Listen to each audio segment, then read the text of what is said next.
Welcome to today's episode of Shattering Glass in Heels. Today's guest is Katie Lee, one of my dear friends who's based in London, England. Please join me in welcoming Katie, who's a customer experience strategy leader. Hi, everyone. Welcome to another episode of Shattering Glass in Heels. I'm really excited about today's guest, my good friend, Katie Lee, who's a customer experience strategy leader based out of the UK. Hey, Katie. Hi, Christine. How are you? Good, thank you. I'm super excited. Thank you so much for coming on to the podcast. So I'm just really excited about this conversation now that the book is out and you actually read the book and you're actually based in the UK. And so just wanted to get some of your thoughts around kind of the book, from just based on our conversation. So yeah, go ahead.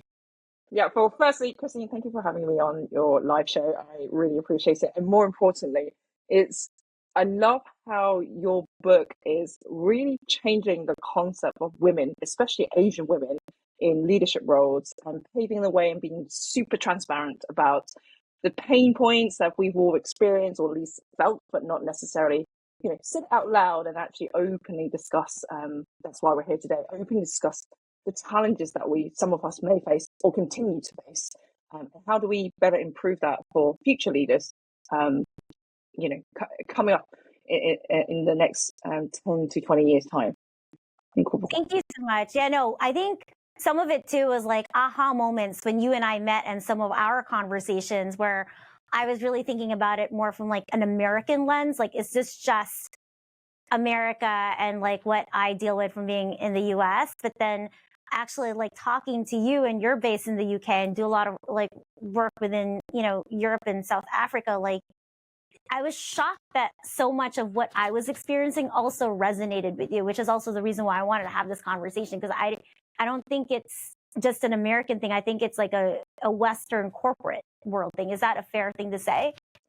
I think it's absolutely a fair thing to say. And I've really, I would say majority of my career for the last 20 years has been spent in the Western culture.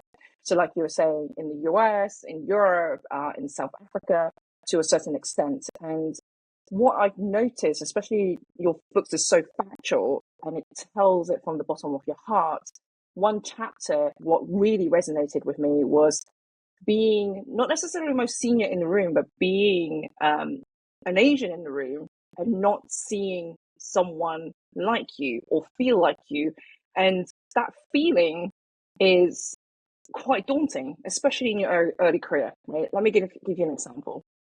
So whether we have grown up in the country, born in the country, or necessarily, migrated over from our cultural heritage. In my cultural heritage is from Hong Kong, and I was born and raised in the UK. What I have experienced is people still see you from, I guess, the physical aspects of things, not as a white Caucasian British, right? It is a woman of an Asian heritage within a company that you're working for, and walking into that room filled with leaders that you kind of feel, I feel like I'm on odd one out. Am I the odd one out? Am I just my feeling? And that over time can be a negative thing. But you have to surround yourself with great coaches, great mentors, such as yourself, to go, it's okay to talk about this stuff because we need to pave the way forward for others to change. And I think one chapter in your book, you mentioned about leadership style, and that leadership style really resonated with me. How do you cultivate a culture where it's inclusive? How do you cultivate a culture whereby you are promoting Asian women and women of color and minority groups, as well as Black women, to leadership level? Because in the UK, less than 5% of leadership are actually of Black, Asian, and minority ethnic groups. Less than 5%. It's steadily changing, but not changing fast enough, if that makes sense. And I think I read some stats whereby FTSE 350 over the globe, I think it was like 34.5% are women in leadership. And we need to be asking ourselves, what can we do differently? How can we make changes in the future? And regardless whether you're in the US, I'm in the UK, I think we experience very similar problems. Yeah, I mean, those are really crazy, staggering statistics. And I think, like, from the UK perspective, and again, I grew up in Australia, and so Australia itself has a very bad history when it comes to race with the white Australian policy. But one of the things that, like, I noticed, like, moving from Australia to the US, people were, when they ask you in Australia, they have probably the foresight to ask you, where are you from or what's your heritage, and they don't really ask you to kind of self-select or define yourself as Asian Australian, Aborigine Australian, etc. There's a lot of these hyphens, but in the United States, like, in almost every single form that you have, although now optional, like, it's like, oh, are you Asian American? Are you Black American? Are you Latino American? It's like there's all of these, like, obsession around how you categorize or label yourselves, and for a really long time I was like, well, I'm not American. Like, I when I first immigrated here, I actually had an Australian and Filipino passport and pretty much identified myself as an Australian. So I was like, well, I don't really fall in these categories, so I need to kind of fill this up. It's like, I guess, like, I just pull myself as other. And they're like, no, other means, like, multicultural. Like, don't, now you're messing up the statistics. But, like, this obsession around, like, trying to kind of figure out where you fit in or how you categorize yourself, I felt like was such a striking American thing. And one of the things that I thought was, like, spending time in the UK, spending time meeting you guys, I just always thought, like, maybe from a culture perspective, because the UK has such long, deep history in terms of colonizations and running an empire. The British Empire is the British Empire. And just, when you think about, like, all the places that make up even today's modern Commonwealth, or what was traditionally the British Empire, like Hong Kong was part of that, right? Like, That's right. Asia was part of that. India was part of that. And I always had the sense that maybe that being in the UK, there's a little bit more, I said, better tolerance around, like, where you come from, because you're coming from the Commonwealth. Although, so much of that has also become very controversial, right? in past history around, what that looks like. And so, to just talking to you and talking to a couple of different friends, and to say, hey, what you're experiencing in corporate America is still very similar around the way that we're experiencing this, even though, you are also just, like, seen as, like, part of the British Empire, or you have this long-standing history. Is there still, like, does it still feel like, even though, like, okay, great, there's this very empirical knowledge, but still, I don't know, like, not a class system, but, like, almost just kind of like, you're part of us, but you're not quite part of us? Is that a way to kind of say? Because I feel that way too. Yeah. I would say in my early careers, there was definitely, I felt, and then also observed, there was some level of formality in our society, right? If I have to think about it as more inclusive, more diverse in terms of how we would approach this topic.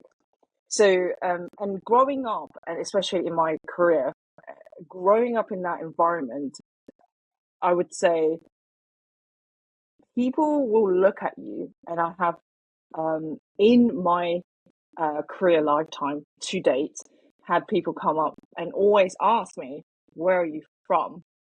So if I was to say, oh, I'm from local London, as an example, or Kent, they're like, no, where are you from? And then you kind of don't really understand why they're asking that question. So you have to take a step back and look at things holistically.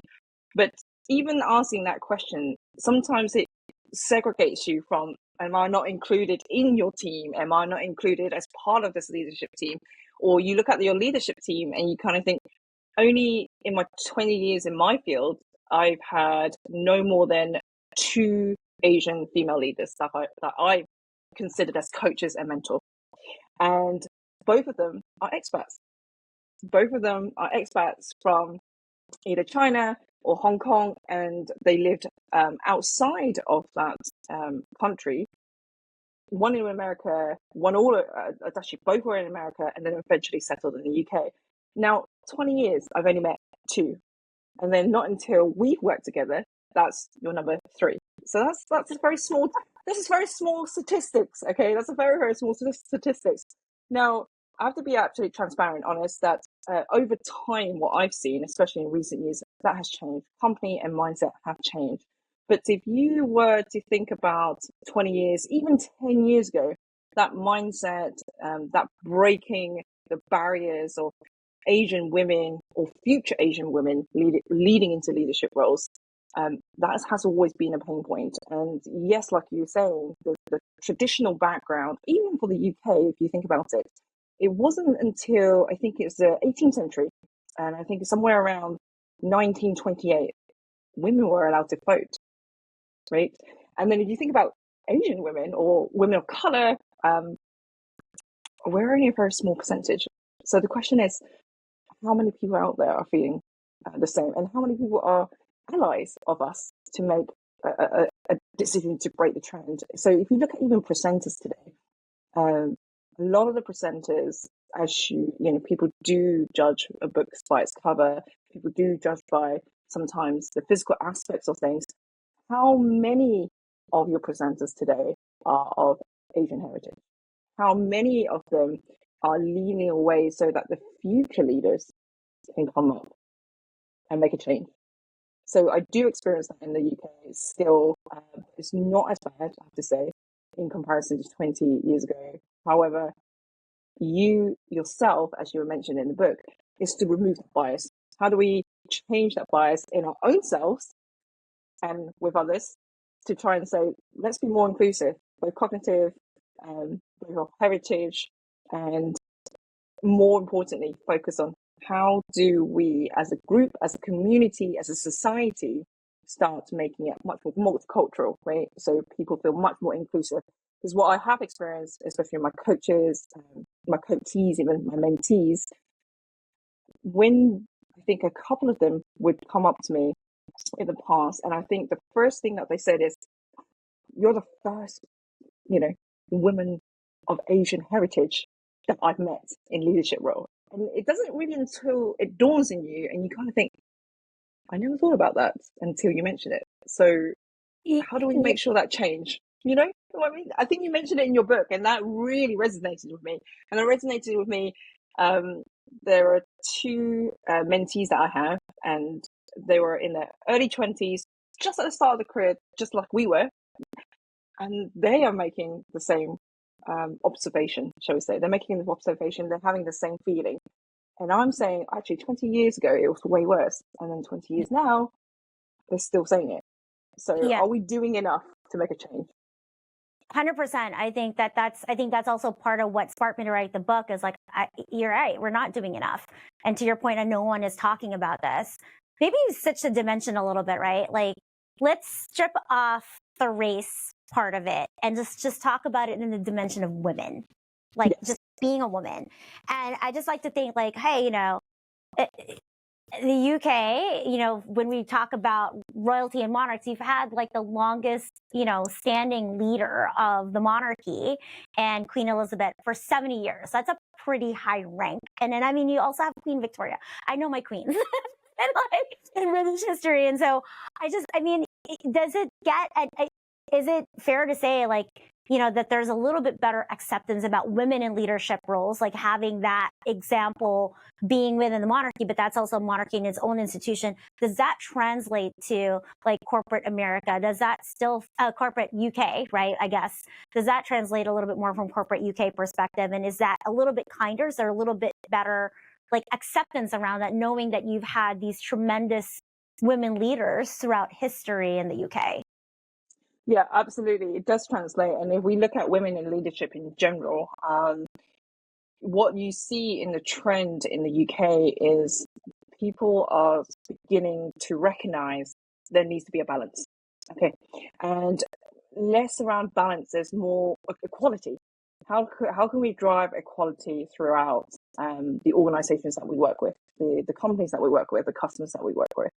And great that you're mentioning your queens. There are leading examples. There's Margaret Thatcher, you have prime ministers. Okay, let me add to that. But like, I just, yeah. leaders to really think through. But you're right. Like, I just, but again, like there are different dimensions. But like in corporations, does that translate to, right? That trend is definitely improving, and it's steady progress. But we have a long way to go, I still think. All right, how do we actually strive a balance when we go 50-50? from the top leadership level down, making those key decisions. How do we, I think you talked about in your book, how do we share the aspects of authenticity as women leaders? Because Yeah. we can break a change. There's one thing doing business, but there's another thing being human about things. And that's what we can teach, is what we can coach, and that's what we can share. And naturally, what if you look at, you mentioned Queen Elizabeth II, just to be completely precise, like Queen, she was of an era where, about it, constant change for 70 years, Yeah. constant change. And she evolved herself over that change, right? Yeah. And there was many charities that she has done to encourage not just the youth of today, but also think about STEMet, right? Think about women in leadership roles, but playing much more less of the corporate world, but much more of an engineering role. So that in itself is changing. And you see automotive as well as aerospace companies are looking to diversify their pool of talent, bringing women in all levels to break the stigma of how even UK operates 20, 30, 40 years ago. No, that's great. You do so much work in South Africa and spent so much time there, both like personally within your photography and just also with the work that you do. Talk to me a little bit about that, because I think you and I had a little bit of sidebar conversation around just what is the climate over there in terms of diversity, and even just I think you know kind of a missing link that it's not really very black and white, but there's also the element of other. I'd love to just get your a little bit of comments around how does that also play out within that culture, and just in the larger global context of corporate and working too. So yeah, I have to say, I do love working with the South Africans in South Africa, with the expats in South Africa as well. They are a really forward-thinking country. They embrace digital change as much as they can, despite of their energy crisis around load shedding, number of or hours of electricity a day. And what I've experienced, especially at all levels, is because they're so forthcoming and they have what they called triple BEE, which is the economic empowerment. You see a lot of women becoming leaders in that environment as well. And their ways of working, and it probably stems in terms of their cultural heritage as well, right? The sense of community, I think. And what I see with women in those leadership is they are paving the way. They are proud of who they are. They are proud of their heritage. They're proud of their, how they overcome the history of challenges. And it's a very complex history in South Africa, which I won't want to go into. And to be honest, I'm not in a position to say because I'm sure. not a local there, right? But what I can say is because they're so forward thinking, the companies and the corporations there, or organizations there, are giving and pushing and driving for women to be in leadership roles, Yeah. and young leaders to come on board, right? Whether you're being a woman in tech, a woman in medicine, whatever it may be, there are initiatives within that country to make a change. And what I've noticed, especially building the relationships there and the interactions that I have with the people on the ground, is people embrace change. Yes, they recognize history is very complex, and there's aspects that are still painful to remember. But overall, what come out on the other side of it in terms of the outcomes is women leaders aren't afraid to make a stand for what they believe in. Women leaders aren't also afraid on expressing, how challenges life have been for them to get to the top. And is it the top? Or are they looking from it from a perspective of, I'm a leader who's a servant leader, which is encouraging others to get to the top, or I'm a leader who's leading the way and making change, and that others can, I guess, thrive on the changes that I'm making for them and with them. So it's been very interesting in terms of working within that cultural aspects of things. And I have to say, from my experience, there are men who are allies. We need to be really brutally honest with ourselves. It's not just about the challenges that we have with men or women or lack of women at the top, or even from the heritage side of things. It's important that each and every one of our individuals is allies of what we're trying to achieve, which is making sure there is diversity, inclusion, and equality for women in leadership.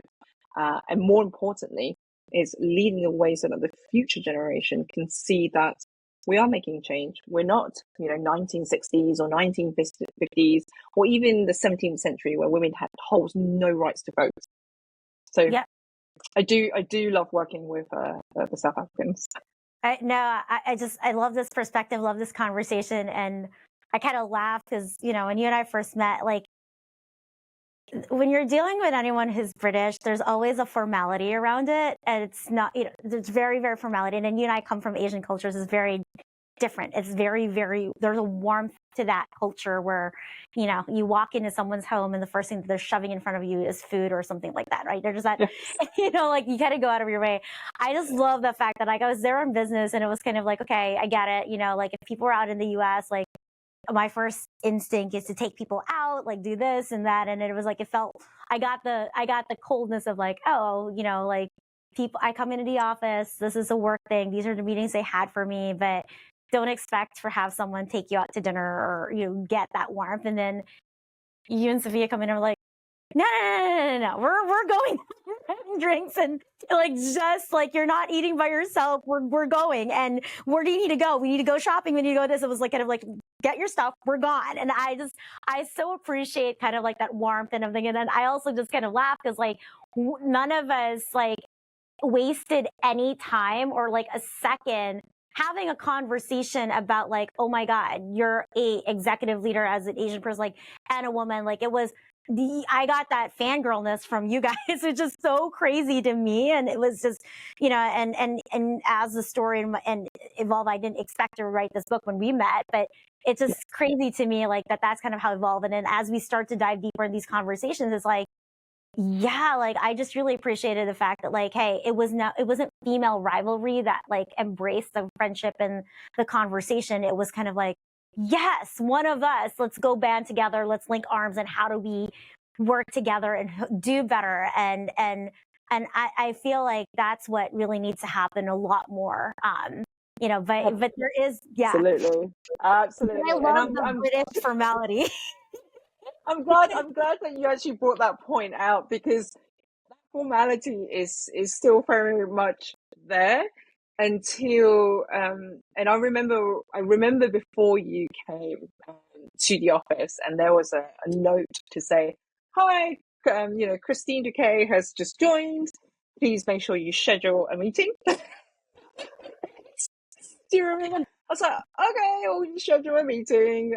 Whereas if I was to say, okay, if you're in the office and you're a new leader in town, and that approachable, that personal authenticity, you can go, she looks authentic, and I don't feel like she's gonna tell me off. I'm gonna approach her, and you are a very approachable person. Yeah. So I still went through the formality, like you mentioned, and I'm glad you brought that up. It's now come back to my memory, going, yeah, we're still very formal here.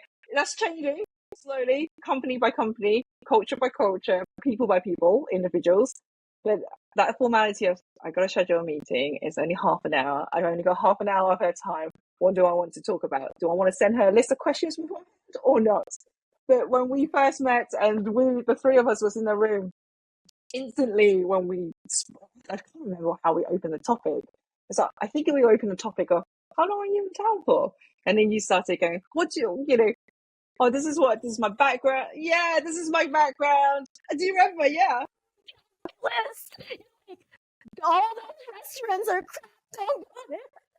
So I was like, please avoid that burger joint. You don't want to go there. And why are you eating there? No. Let's change it. Let's change it. And I think we have actually spoke about work. I think we connected on a human level. Yeah. On right, a good relationship is built on connections and interactions, and so that you can't take that human level away, that emotional creation that you first meet. And you were so genuine Thank I you. feel like I talk about work. I just needed to get to know you. It's interesting because, like, I've obviously, like, my role is global. I've been in and out of these different studies, and also in my personal life, right? Like, it's when I went to school, when going to the school in the Philippines, first of all, that formality is very, very disciplined. Like, I don't think people know this, right? And I think China is the same. If you're in a position of authority, everyone just kind of like slightly behaves. Like, people are surprised, like, how you can have like 50 or 60 people in a class because of the fact that the teacher commands. And I remember, right? A teacher walks into the classroom, the first thing you do is stand up next to your chair and you're like greeting them like very, very rigid in the Philippines, and then you sit down. And that's very typical, like, Asia. There's no way that you kind of get that rowdiness around it. Like, there's no way that you're not going to have that discipline. And that I appreciate that so much from my Asian culture, is like that idea of discipline. Then I went from that to like Australia, where you have this different kind of formality, slightly a little bit more friendly. Like, like the teachers and stuff, like the people around you of authority are still approachable. But there's this concept of like, sir, ma'am, That's miss, right. right? Like, Yeah. like there's that formality around it.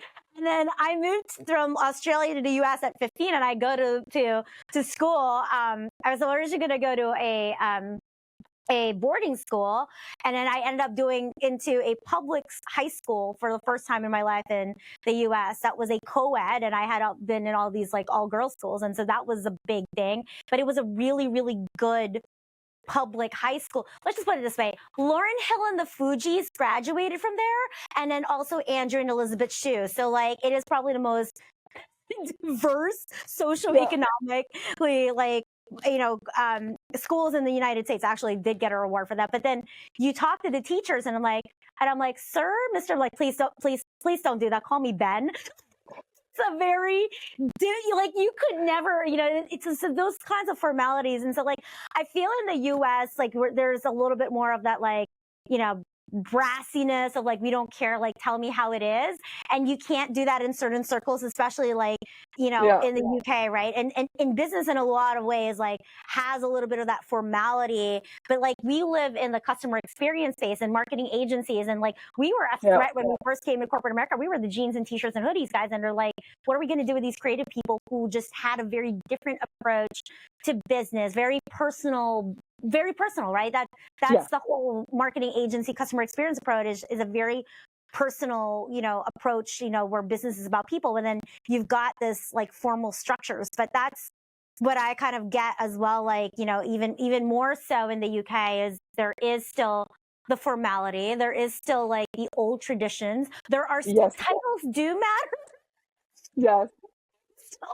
So it's super interesting to kind of see how some of those, honestly, like, old paradigms, like old societal structures, still come into play in so many aspects and facets of life, and where there is still that gender role, or because of the formality, right? Like, absolutely. And I'm glad you picked up that point, because it reminds me of a number of things. One, I spent a lot of time in Germany, working in Germany, and UK is very formal. Germany is even more formal in business. It's the language of business in Germany is also very different. How you address the sir and the ma'am, and how you write the emails is still the case, and how you interact with someone. It's like, don't hug me, don't address me. This is a business meeting. So okay, well, I need to kind of understand who you are to understand your pain points, right? To solve for your pain points, to really understand your challenges that you are experiencing, so that I can provide you the best team, the best resources, and so forth. And then if I kind of take a step back and think about the UK again, right? I remember a friend, but at that time, it was one of my direct reports. And she is the most beautiful, warming, loving person. And feel like you mentioned the human aspect, the connections. It's actually empathy. How can I step in the shoes of that someone else? Right? Yeah. Regardless what position you're in, regardless whether you're a woman in leadership, regardless whether you're early into your career, how do I step in the shoes of someone else and see it from their perspective? And I remember her saying to me when we first met, you are the only one who gave me 3 hours of your time, read through my CV and portfolio to understand who I was as a person, understand my cultural background, because she was from South America, Brazil to be precise, right? She's got Brazilian and Italian heritage. Okay? She's one of the great design leaders I have ever come across. And yet, when she came to the UK and worked in the UK, and she mentioned that, I was just thinking, something needs to change.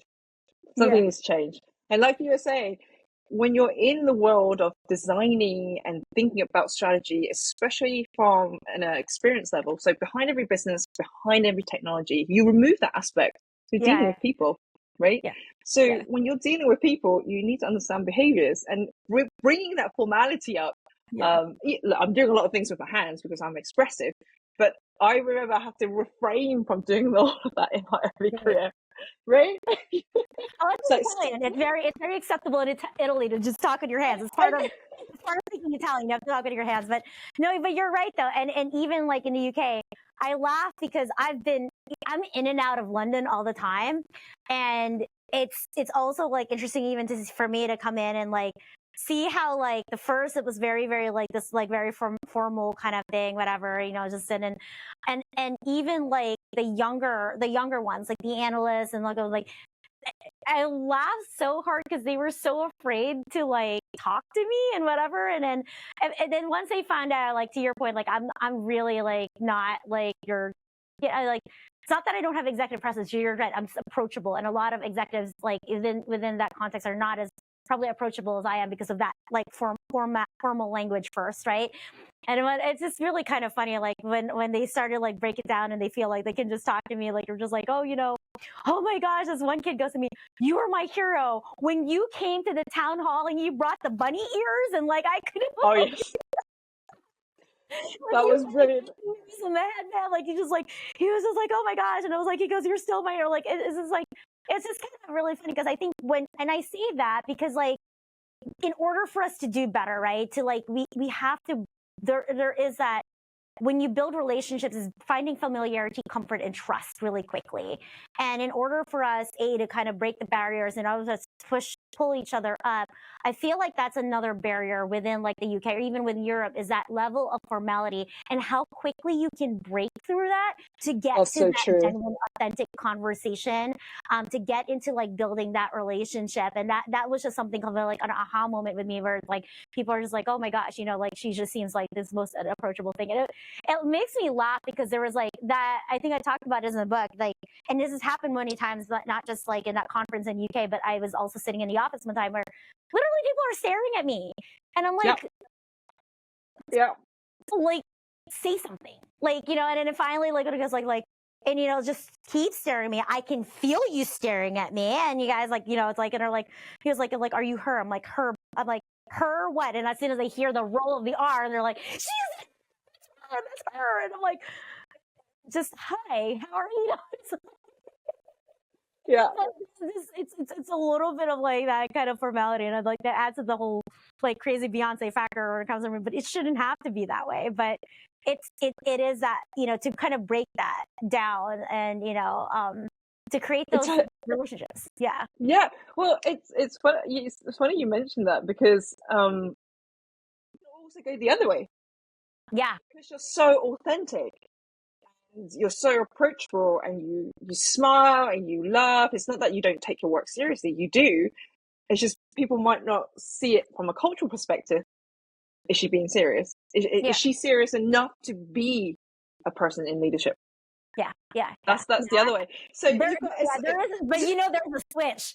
I have a switch. I want to say it's business is business. Like I'm told that when the switch is on, I'm a little scary. I was told it can be really intimidating. So, but yeah. I love working with you, love brainstorming with you, and absolutely, it's been. I think having you write this book and having you being so open about the challenges that you've experienced and you've observed as well, and with your mentees, with coaches, and over the years. It really brings back yes, there's formality, yes, there is boundaries, but does it really stop us from being humans? Absolutely not, right?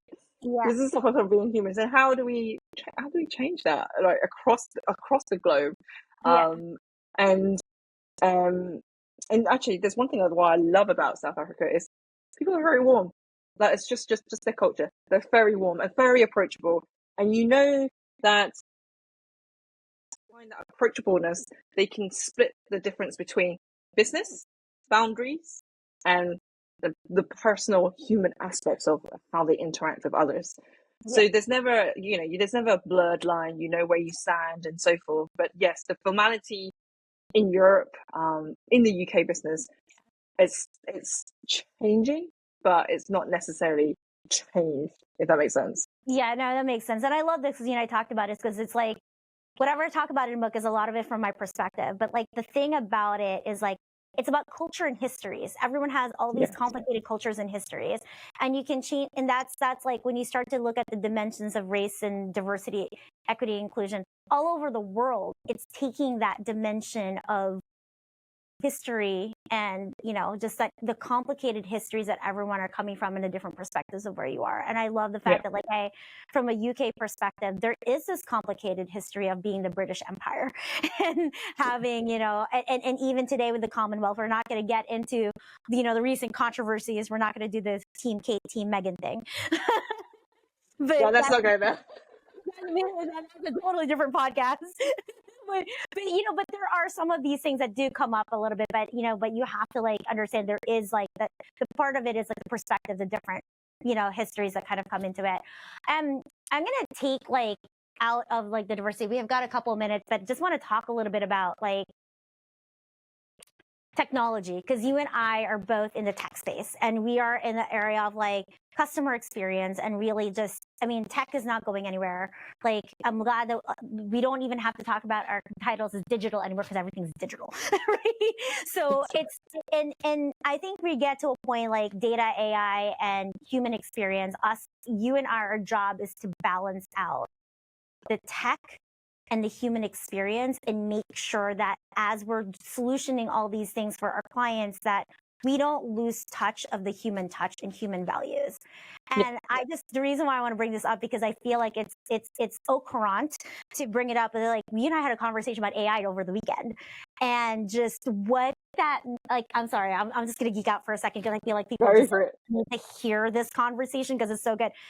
Of what that's going to do and what people are really thinking about AI and how to use that. And I think one of the things that I'm really nervous about, and where I am with the, where I'm so happy that I'm involved with Oxford and UCI and all these other academic institutions, is trying to really understand data technology and its impact across sustainability and the dimensions of environmental impact, in the dimensions of government and policy that needs to be regulated to do that.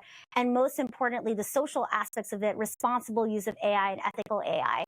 And the thing that bothers me the most is when you're talking about data and AI, it's only as good as the existing data that is there, Yeah. especially when you talk about generative AI and what's there. And like, there is a time, there is a time when not, or a period where not all your data has been digitized. I think even the 60s and 70s, not everything has been digitized, and then yet alone going backwards. But then who's digitizing that data and how are you culling through that data? And then talking about like just the fact that like what's missing from that data, like indigenous perspectives that are not still in the piece, like the aspect of like when we're talk about diversity, equity, inclusion in some of these pieces, when you're going into tech, when you're trying to create experiences, what scares me is the bias Yes. because of the missing data. And Yeah. how are you kind of like, we're just in these conversations. You and I are at the forefront of these conversations, super exciting. But how are you thinking through that, right? Like, because we're both looking at using data, AI, and customer experience classrooms, just the tech side of it, to make businesses better, right? What's the next best action? What's the next best offer? How do we think about optimizing processes that are kind of manual? How are you kind of like putting that into like the bias perspective, even from like recruiting, for example? And because there is a dimension of corporations there and making sure that there isn't any bias.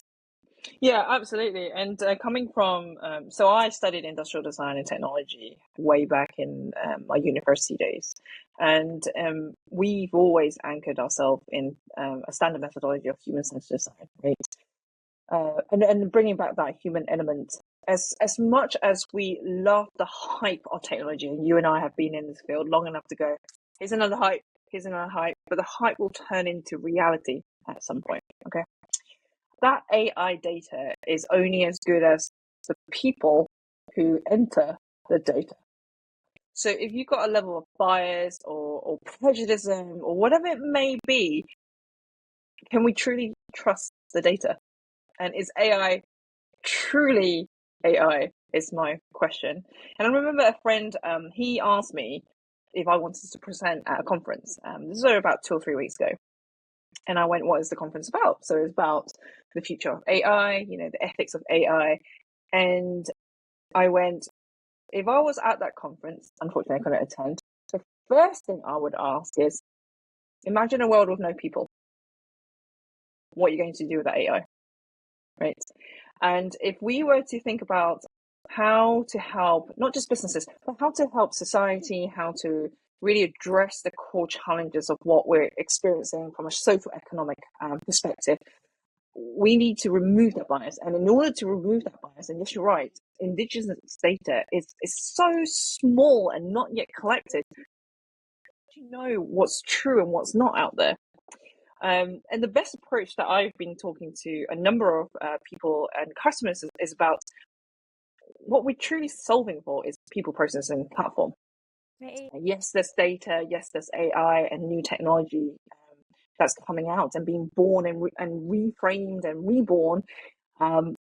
What do we need to make sure that we take a step back so it doesn't become a negative thing, which is the data that you're going to use, you're not using it for bad, which is the manipulation, which is preying on people's addictions or fears or anxiety. And that's where the line needs to be drawn. And to do that is to say, let's do things right. And by doing things right, it's not just solving for the data or the AI challenges or to improve people's workflows and productivity levels and so forth.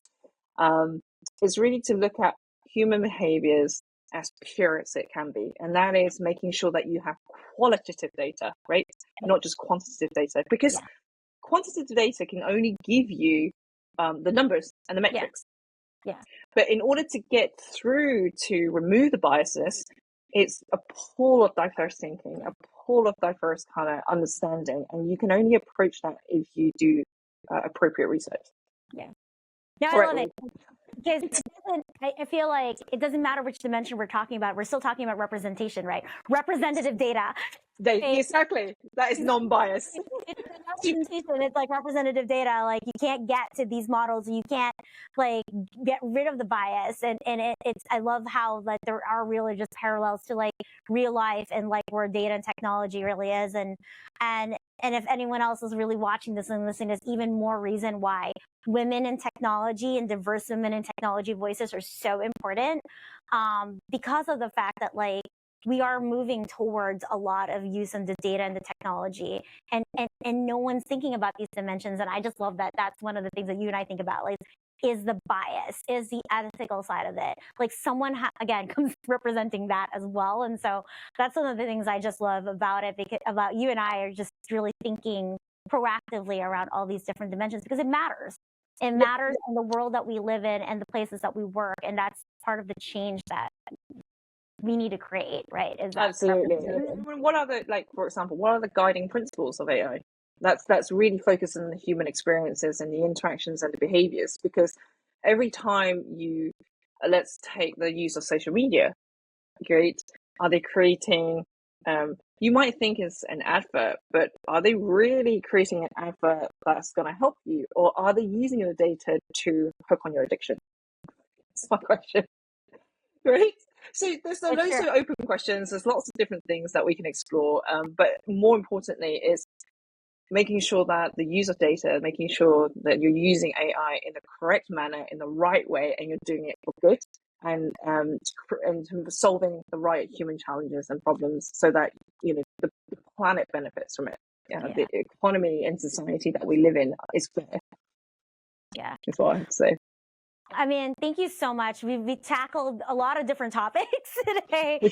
I appreciate that, but I think it just comes down really like to the same kind of like core. And I know you and I can talk on forever, but thank you so much for coming on my podcast and helping me really amplify this conversation and really looking at it from different perspectives and a different lens, right? I think that's really, really helpful. And I'm just really glad that my story also resonates in that dimension because I never thought about it when I wrote the book for sure that there was a kind of global audience and a thing of relatability around some of the pieces that I'm going through from a different cultural perspective. So I appreciate that and thank you. And can't wait to I said just can't.